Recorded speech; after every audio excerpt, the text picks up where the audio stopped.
올해 우리가 온가족 예배를 드릴 때마다 십계명을 하나씩 묵상하고 있죠. 사실 십계명의 모든 계명들은 우리 마음을 불편하게 하는 요소들이 있습니다. 왜냐하면 어느 것 하나 내가 완전히 지켰습니다라고 말할 수 있는 것이 없기 때문에 사실 그렇습니다. 내 부모를 공경하라, 거짓말하지 말라, 이웃의 것을 탐내지 말라. 저는 이것을 하나도 빠짐없이 다 지켰습니다. 나는 100점입니다. 라고 말하기가 사실 참 어려운 그런 계명들이 많습니다. 그런데 하나의 예외가 있는 것 같아요. 바로 6계명입니다. 살인하지 말라라고 하는 6계명. 이 계명을 들으시면 아마 많은 분들이 이 계명에 대해서만큼은 자신 있게 말하실지 모르겠어요. 그렇죠. 저는 한 번도 사람을 죽여본 적이 없습니다. 이렇게 말하면 되잖아요. 그렇죠. 저는 한 번도 사람의 생명을 빼앗아 본 적이 없습니다. 아마도 이 계명만큼은 다른 계명은 모르지만 앞으로 평생 살면서도 잘 지킬 수 있을 것 같습니다.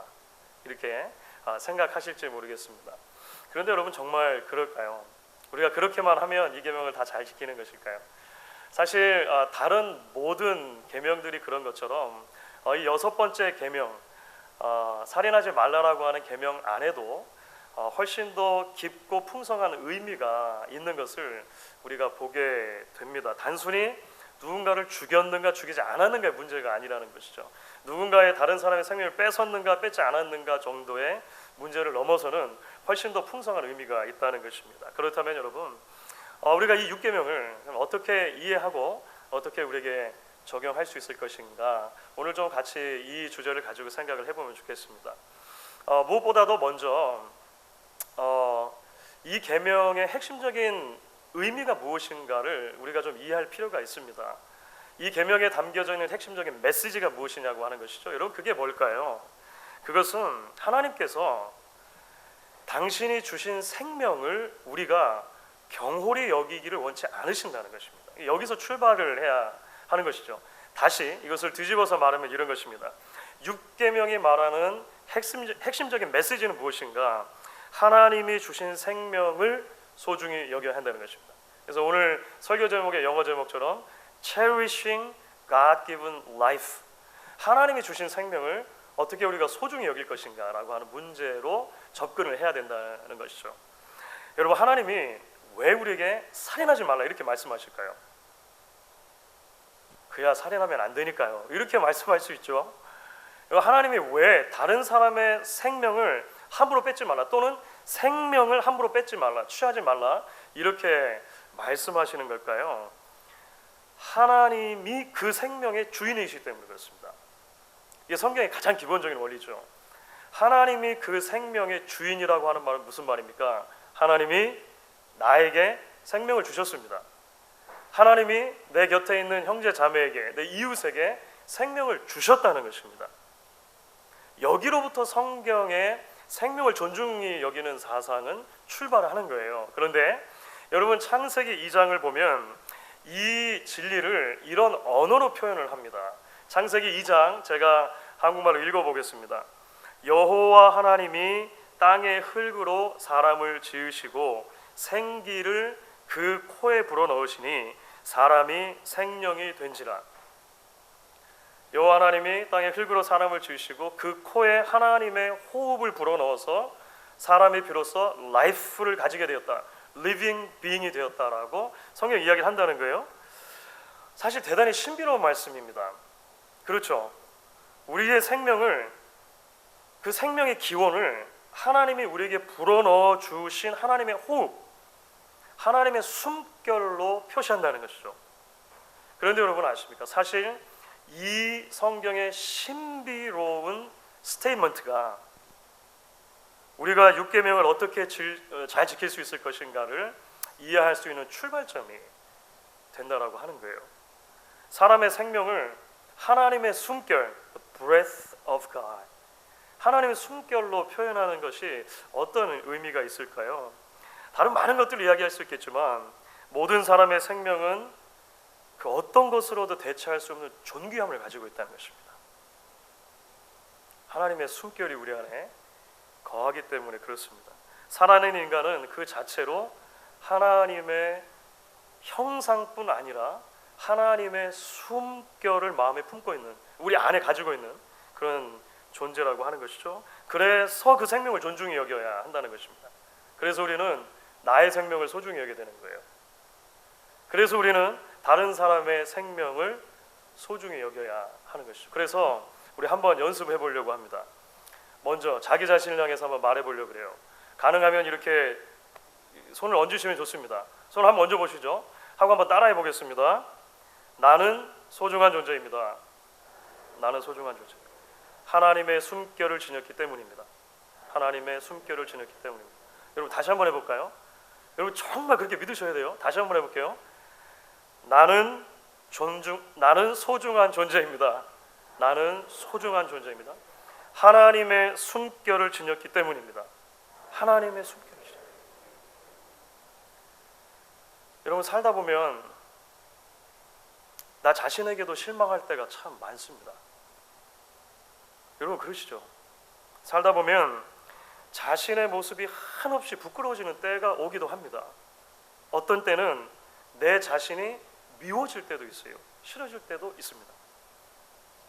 이것은 우리 학생들에게 종종 찾아오는 현상이기도 하죠. 우리 청년들에게 찾아오는 현상이기도 할 것입니다. 우리 장년 어른들과 노년에 계신 어르신들께도 그런데 종종 찾아오는 일이기도 하다는 거예요. 하지만 여러분 일단 기억하실 수 있기를 바랍니다. 여러분은 살아있다는 그 자체만으로 너무나 소중한 존재라는 거예요. 왜냐하면 이 생명은 그냥 온 것이 아니고 하나님의 숨결이 내 안에 머무는 것이기 때문에 그렇습니다. 여러분 그렇게 믿으십니까?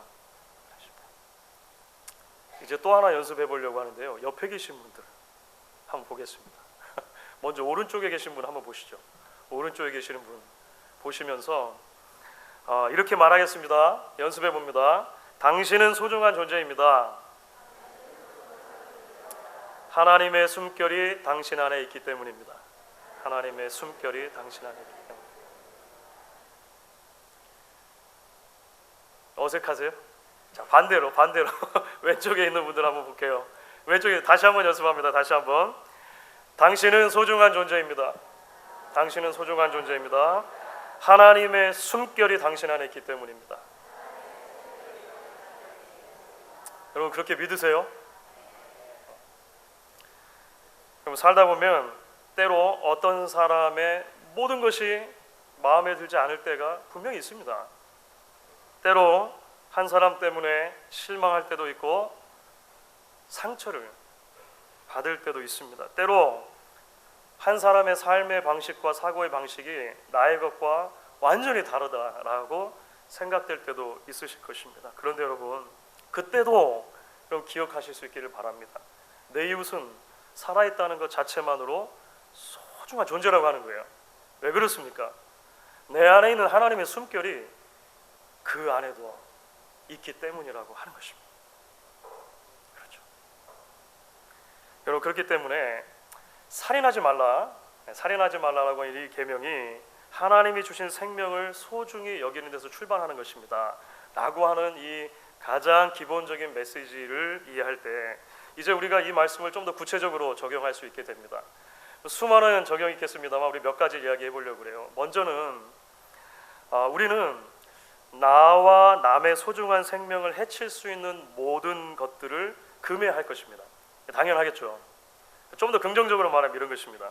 나와 남이 육체적으로, 정신적으로, 정서적으로, 영적으로 건강을 유지할 수 있도록 우리는 최선의 노력을 기울여야 한다는 것입니다. 몇 가지 예를 들어볼까요? 우리는 적당한 휴식을 취해야 하고 운동을 해야 합니다. 그래야 건강이 유지될 수 있도록 하나님 우리를 만드셨기 때문이에요. 건강에 유익한 음식을 잘 섭취하고 건강에 해가 되는 음식이 있다면 절제하거나 멀리해야 하는 것이죠.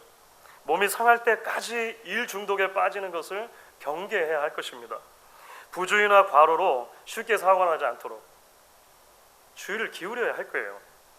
독서를 통해서 정신을 살찌우고 좋은 친구들과의 관계를 통해서 항상 내 마음에 있는 것들을 나눌 수 있는 통로를 열어두는 것, 관계죠. 건강한 관계 유지할 것입니다.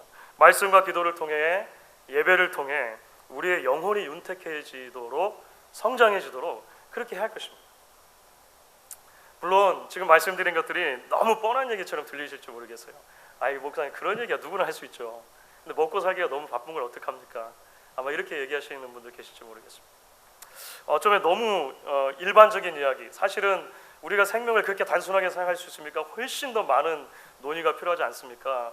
이야기할 수 있는 부분도 있으실 거예요. 물론 그렇습니다. 육계명과 관련돼서 이야기할 것들이 사실은 참 많이 있습니다. 그런데 오늘 우리가 적어도 이 점을 기억했으면 좋겠다는 거예요. 적어도 무엇입니까? 말씀드린 것처럼 살인하지 말라. Do not murder. You shall not murder.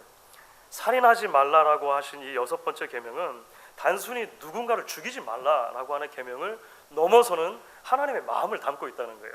그것은 뭐냐면 하나님 자신께서 우리에게 주신 그 생명을 소중하게 생각하신다는 것입니다. 왜냐하면 하나님의 호흡이기 때문이죠. 하나님이 우리에게 호흡을 나눠주시고 그것이 우리의 생명의 기원이 되었기 때문에 하나님께서는 우리에게 있는 생명을 소중하게 생각하신다는 거예요. 거기서부터 우리는 나와 남의 몸과 마음과 생각이 건강할 수 있도록 우리가 최선의 노력을 기울여야 한다라고 하는 것으로 우리가 말씀을 적용할 수 있다는 것입니다. 구체적인 레벨은 훨씬 더 많은 것들이 있을 수 있어요. 아니 목사님, 누군가는 커피가 몸에 좋다고도 하고 누군가는 커피가 몸에 나쁘다고 하는데 거기에 대해서 어떻게 조언해 주시겠습니까? 그거를 다 답해드릴 수 없어요. 그렇죠. 이런 세세한 항목을 말씀드리려면 시간이 모자랄 것입니다. 하지만 말씀드린 것처럼 이 원리를 기억하는 것입니다. 우리가 이 원리를 기억할 때 이제 우리는 살인하지 말라라고 하신 이 말씀을 이제 좀 더 깊이 나아가 적용할 수 있게 됩니다. 그것은 살인하지 말라고 하는 계명이 결국은 우리 마음속에 있는 미움과 증오의 문제로 연결이 된다는 것입니다. 그렇죠. 그것이 사실 오늘 읽은 본문 말씀 가운데 두 번째 본문이었던 마태복음 5장 산상수훈에서 예수님께서 주신 메시지의 핵심이 됩니다. 예수님께서 이렇게 사람들 앞에서 말씀을 시작하셨습니다. 여러분, 구약에 살인하지 말라라고 하는 계명을 여러분 잘 아시죠? 이렇게 시작한 거예요. 예수님께서 제자들을 비롯해서 예수님의 말씀을 듣고 있었던 모든 유대인들이 마음속에 생각했을 것이에요. 아 그럼요, 당연히 잘 알고 있죠. 아마 우리처럼 마음속에 이렇게까지 생각했을지도 모르겠습니다. 제가 다른 계명을 몰라도 이 계명만큼은 지금까지 잘 지켜왔다라고 말씀드릴 수가 있겠습니다. 저는 아직까지 한 번도 누군가를 죽여본 적이 없습니다. 이런 마음의 그 생각들을 가지고 있을지 모르겠어요. 그런 생각을 아시기라도 하듯이 예수님께서 이어서 말씀을 하시는 거예요. 하지만 여러분, 나는 여러분에게 말합니다. 형제에게 분노한 사람, 그 사람은 이미 살인한 사람입니다. 형제에게 악감을 품고 쓸모없는 사람이라고 말하고 미련한 놈이라고 말하는 사람, 이미 살인자입니다. 형제와 원수진 일이 있는데 하나님께 예배한다는 것 말도 안 되는 일 아닙니까? 하나님을 바로 예배하려면 이웃과 화평의 관계를 먼저 유지하고 와서 다시 예물을 드리는 것이 맞습니다. 6계명을 바르게 지킨다고 하는 것은 바로 여기로부터 출발하는 것입니다. 예수님 이렇게 말씀을 하셨다는 거예요. 그러니까 예수님은 정확하게 알고 계셨던 것이죠. 우리 안에 있는 분노와 미움 또 혐오가 결국은 나와 남의 생명을 해치는 가장 근본적인 원인이 된다라고 하는 것입니다. 그래서 6계명을 해석하시면서 예수님은 곧바로 여기로 들어가시는 거예요.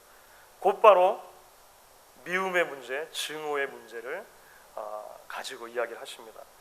여러분, 분노와 그 미움이 왜 일어날까요? 다른 사람들을 향한 분노와 미움, 기본적으로 다른 사람의 다름으로 인정하지 못하기 때문에 그렇습니다. 흔히 우리가 이런 말들 하죠. 참 내 맘 같지 않습니다. 내 맘 같지 않습니다. 이런 생각들 하고 말씀을 하시는 분들 계시죠. 우리 아들도 우리 딸도 내 맘 같지가 않아요. 우리 와이프도 우리 남편도 내 맘 같지 않아요. 우리 성도님도 내 맘 같지 않아요. 그런데 그 말이 맞아요, 여러분. 그렇죠? 만약에 여러분 모든 사람이 내 마음만 같다면 우리가 화낼 일이 뭐가 있겠습니까? 그렇죠. 모든 사람이 내 마음 같은데 미워할 이유가 뭐가 있습니까? 모든 사람이 내 마음 같은데 싸움이 일어날 이유가 뭐가 있습니까? 그런데 문제는 뭐냐면 모든 사람이 내 마음 같지 않다는 거예요. 그것이 우리가 이 땅에서 맺고 살아가는 관계의 본질이라는 것입니다. 이유가 뭘까요? 하나님이 우리를 다 다르게 지으셨기 때문에 그렇습니다. 그렇죠? 우리는 각각 다 다르게 만들어졌다라고 하는 거예요. 그래서 결국 미움과 분노라고 하는 것은 무엇이냐면 관계에 있어서 하나님의 숨결을 지닌 누군가를 있는 그대로 받아들이지 못하는 것에서 출발하는 것입니다.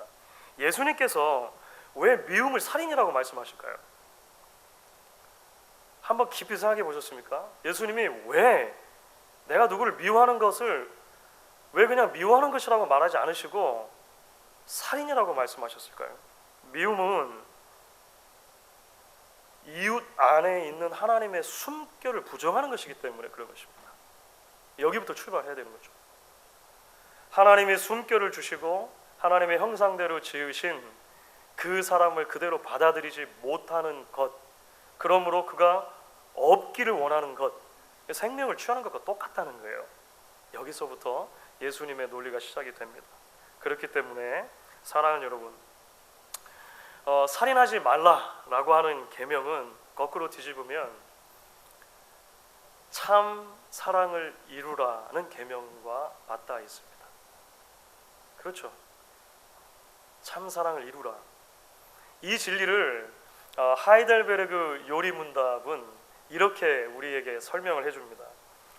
6계명과 관련된 그 설명에서 하이델베르그 요리문답이 설명하는데요. 6계명을 통해 하나님께서는 시기와 증오와 분노를 정죄하심으로써 우리가 우리 이웃을 자기 자신처럼 사랑하며 인내와 화평과 온유와 자비와 친절을 보이고 우리가 할 수 있는 한 그들을 해악으로부터 보호하며 심지어 원수에게도 선을 행하라고 하셨습니다. 하이델베르그 요리문답은 정확하게 요약을 하는 거죠. 성경의 진리를. 살인하지 말라라고 하는 것은 결국 우리가 내 이웃을 내 몸과 같이 사랑하라, 참 사랑을 이루라라고 하는 계명의 동전의 양면과도 같습니다를 이야기하는 거예요. 사랑하는 여러분, 이런 사랑을 훈련하고 배우는 가장 좋은 자리가 어딜까요? 우리의 가정일 것입니다. 그리고 우리의 교회일 것입니다. 목양의 모든 가정들이 하나님이 주신 생명의 소중함을 배우고 격려할 수 있는 그런 자리들로 세워져 갈 수 있기를 간절히 바랍니다. 몸과 마음과 영혼의 건강을 함께 키워가면서 누릴 수 있는 자리, 혐오와 배제와 분노를 넘어서 참사랑을 배우고 실천을 할 수 있는 그런 사랑의 못자리들이 우리 가정 될 수 있기를 바랍니다.